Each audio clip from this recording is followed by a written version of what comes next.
Greetings everyone, this is Mike Wright, the Astro Sherpa, dropping in with the spatial report.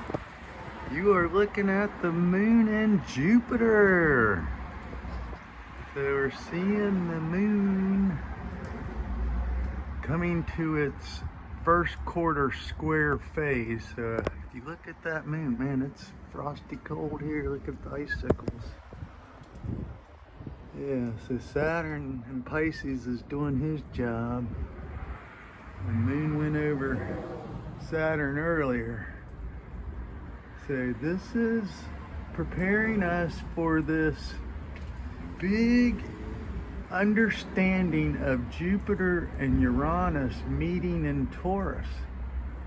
So this is going to be rebellion against social, communist, globalist agendas for world orders. So we're already hearing from those foreign countries down in the furthest part of the southern world. They're rejecting this. They know it leads to death and destruction. This will be a revolution of the mind and learning, teaching the next generation new power, new energy, new connections to the earth itself. So we're going through this big change right now. So this full moon cycle is opening up the gateways of all this emotional water. It's going to come pouring out as people start to fight, this dark projections that are going to battle to the very end. So let's go look at this on our chart. It's cold.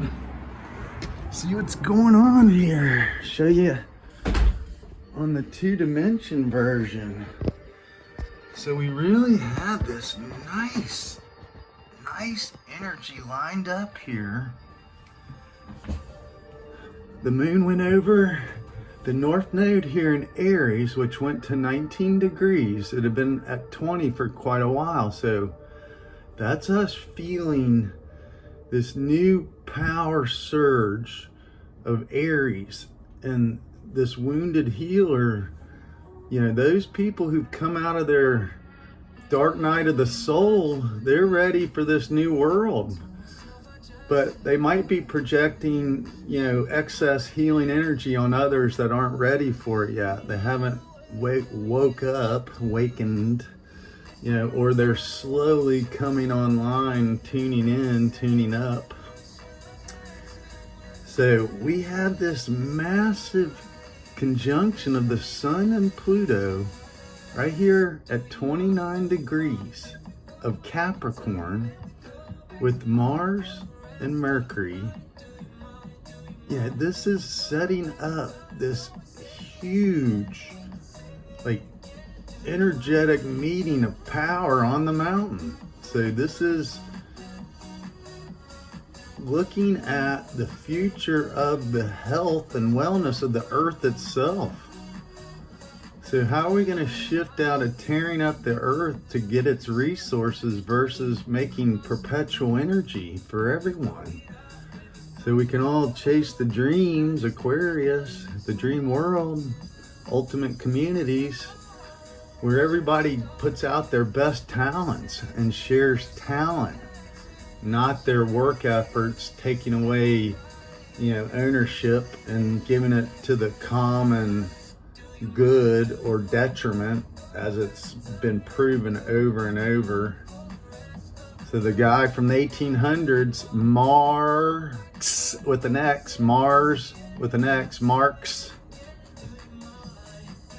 that advocate of this communist socialist structure, which is very Piscean, no boundaries. So Saturn Neptune is playing out these stories from the 1800s, which will end those social communist structural stories, and this will make way for a new age where in space and vacuum it doesn't matter gender, so, or race, creed, whatever beliefs. we're outside of the circle, the sublunar sphere of change and death, you know, becoming, birth. So outside of the Earth sphere, this is a whole nother structure where things do not age in the same way they do here. And that's why we look at time-space as another circular sphere, that the Earth is inside of that sphere.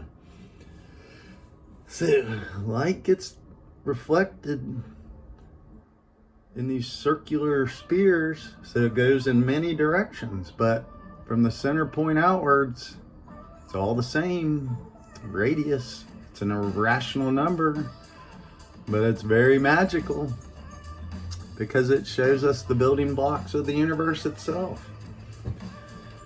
So the Sun-Pluto conjunction is you getting ready to leap off the mountain and see if you can fly in this new Earth, new world of consciousness, being aware of your physical patterns, your emotional patterns, and your mental patterns. Can you break those? Understanding good and evil are both tools, you know, that keep this big wheel and water balanced. You know, fire burns too hot, you need water to put it out. You know, we need fire to boil water, or water gets toxic. Saturn in Pisces is making this Earth just wet. You know, and all this Earth energy back here, that's the mountain getting eroded. Floods, you know, big damaging storms. So we got to be careful and be prepared to help our neighbors. So if you have excess energy, stored up power, you know, be prepared to help others. It's going to be very necessary. So this big shift, you know, Sun comes into Aquarius and right behind it Pluto, and then that kicks on Uranus, which will go direct around January 27th. So that's the Earth's engines fired up. All planets go. The rocket launch we've all been waiting for a long time. So I hope you're ready. Anyway, keep tuning into the moon cycles and understand these patterns and habits and connect them to where you're projecting, you know, this wounded healer energy. North Node conjunct Chiron, the wounded healer, is paving the way for the Neptune-Saturn conjunction right here at 0 degrees of Aries. So this is a brand new spiritual story starting with new time. How we perceive time itself. Old man, his sickle will be gone. So, anyway you go, tune in, tune up, and participate. I hope you're well. Astro Sherpa out.